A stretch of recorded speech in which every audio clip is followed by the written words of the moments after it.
What's up, everybody? Welcome to episode 4 of SIDE CHATZ. Last week, we had Jade, who created coffee without coffee beans. We make coffee without using coffee beans to future-proof coffee from the threat of climate change. This week, we have a very special guest, my dear friend, Andrew Cameron, who's going to come on board and give us a little spiel on what he's working on. So, Andrew, come on in, Andrew. This is Andrew. Hey, hi. I guess I'll get into it.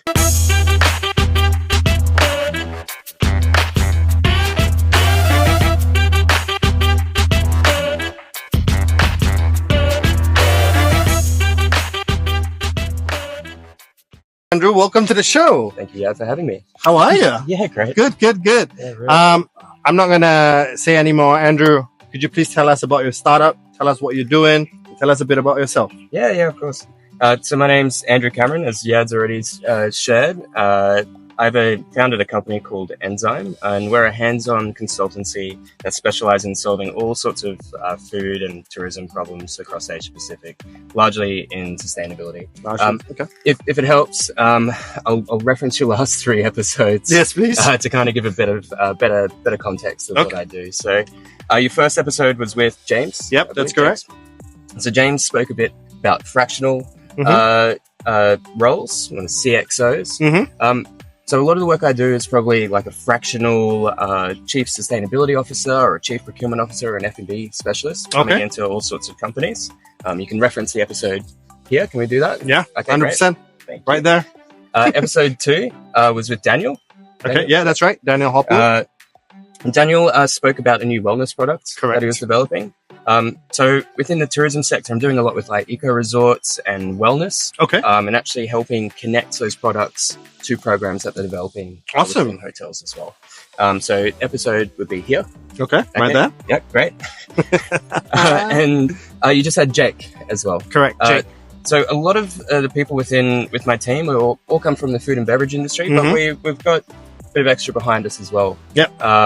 So myself, I'm a microbiologist, I've got engineers, I've got food technologists. So we can also help with that innovation and development stage, a bit of the fundraising as well, on how do we actually develop a product that actually meets the market needs, but also way downstream, we can actually help get those into restaurants and bars as well. That's awesome.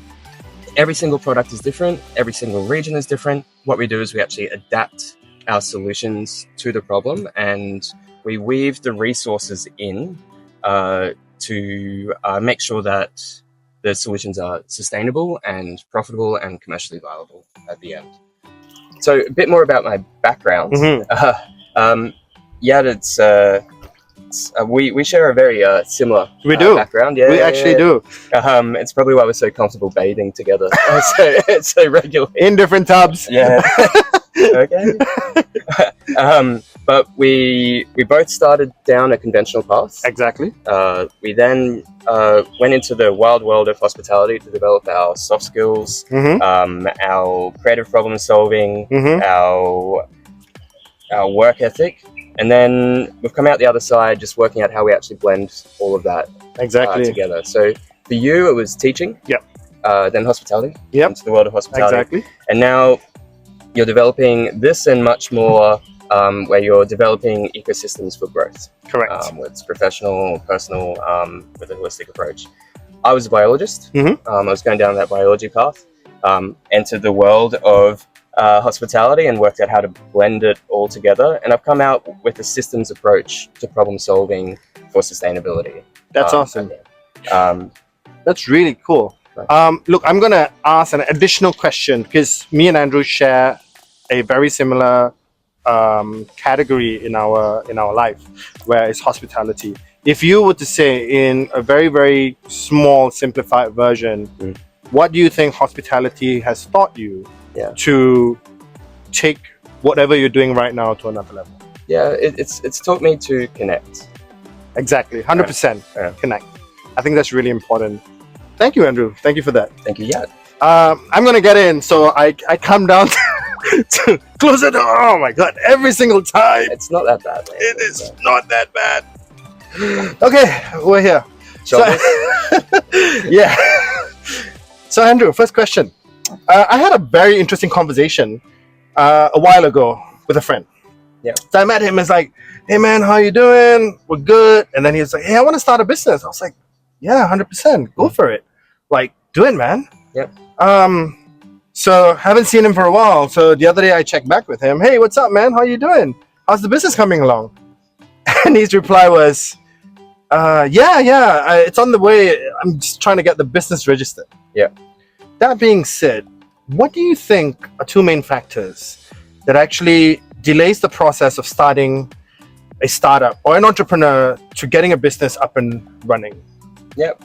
The first, as it sounds, is focus. 100%. But there's many parts to focus. There's the focus on the business, and there's the focus on yourself. Exactly. And I think when I was talking about our journey in hospitality, working out who we are and how it all fits together, you know, it's people find their purpose, they work out what their ikigai is. I mean, ikigai, can we do that? Ikigai right there. Ikigai. Spend the time to focus and work out who you are and where you fit in the world and where you can contribute. And I think a lot of people are still on their path to working out what that is, and they're not creating that space for that. Once you have that, it's actually pretty hard to get the focus to do the other things. What is the focus market that you'd like to start with? What is the stages?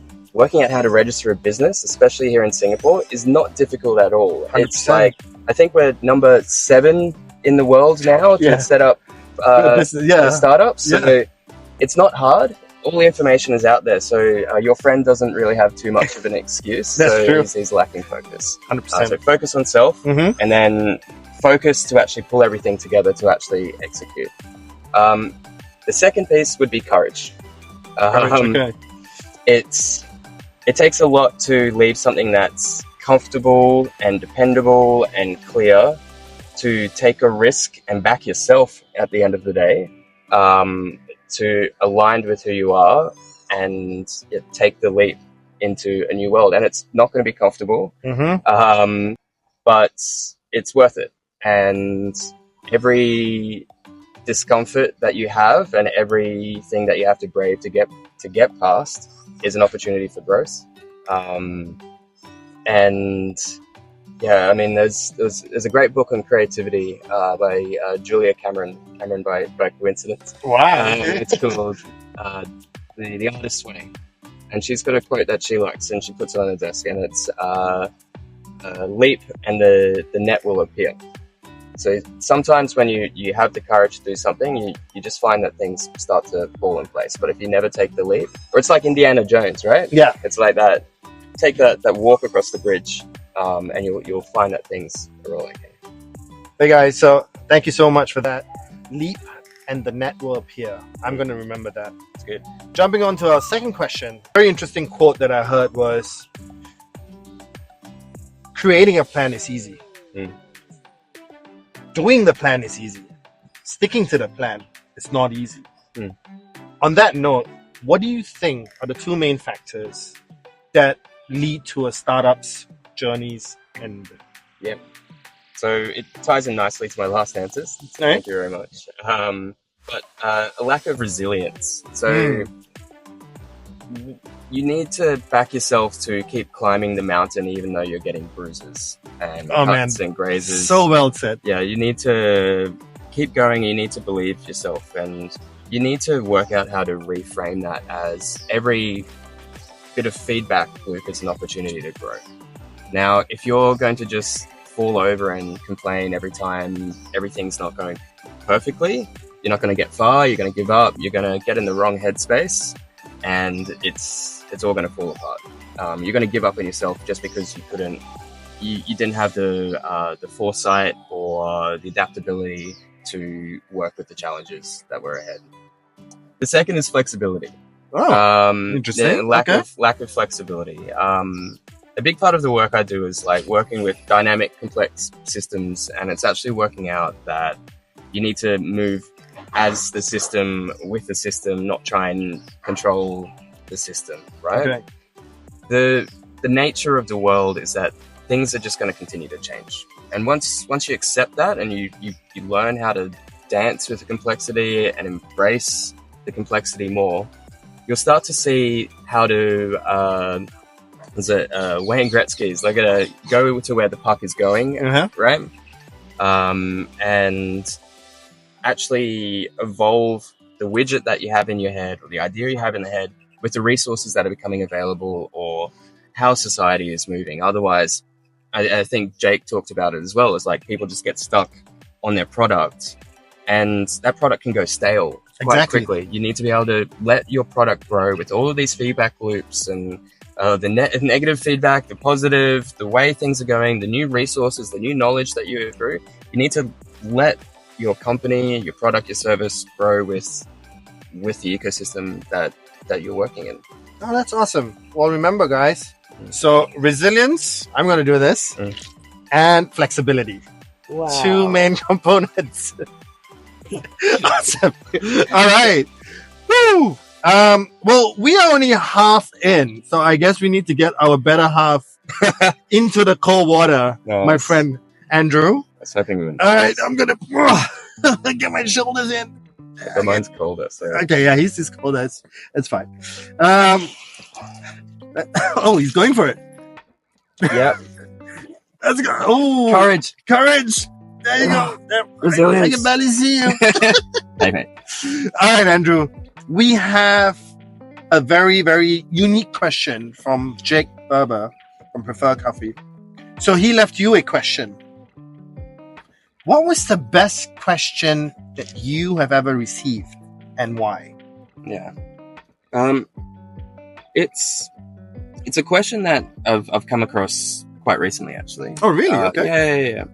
I mean, not like last week. On the podcast. No, not last week. In the last year or so, it comes from a book that I've really enjoyed and wish I read a lot sooner because it's actually helping me connect a lot of dots. Okay. It's called Designing Regenerative Cultures. The author is Daniel Christian Wall. Please read it. Daniel Christian Wall. Yep. And the book name is Designing Regenerative Cultures. All right.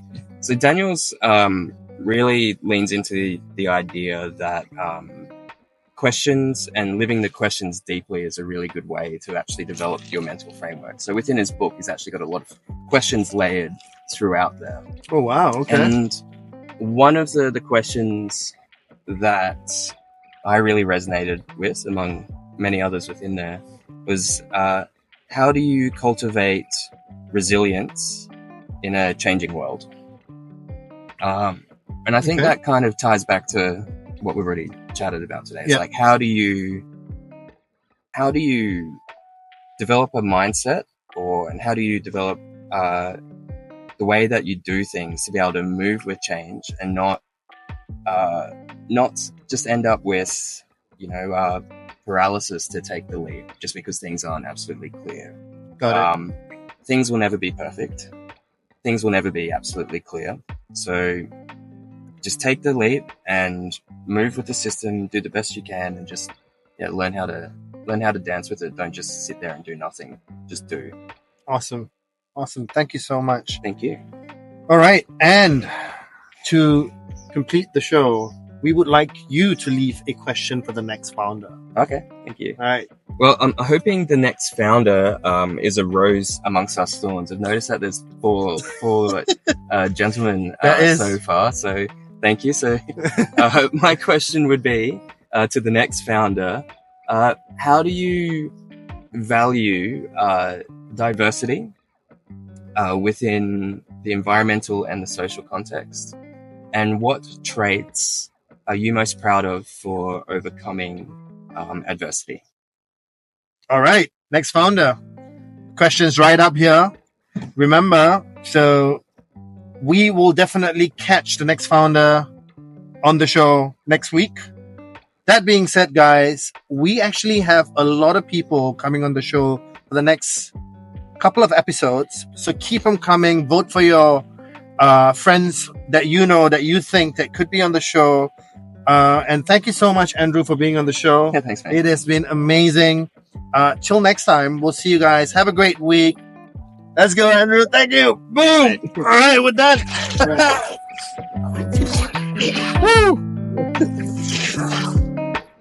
Woo.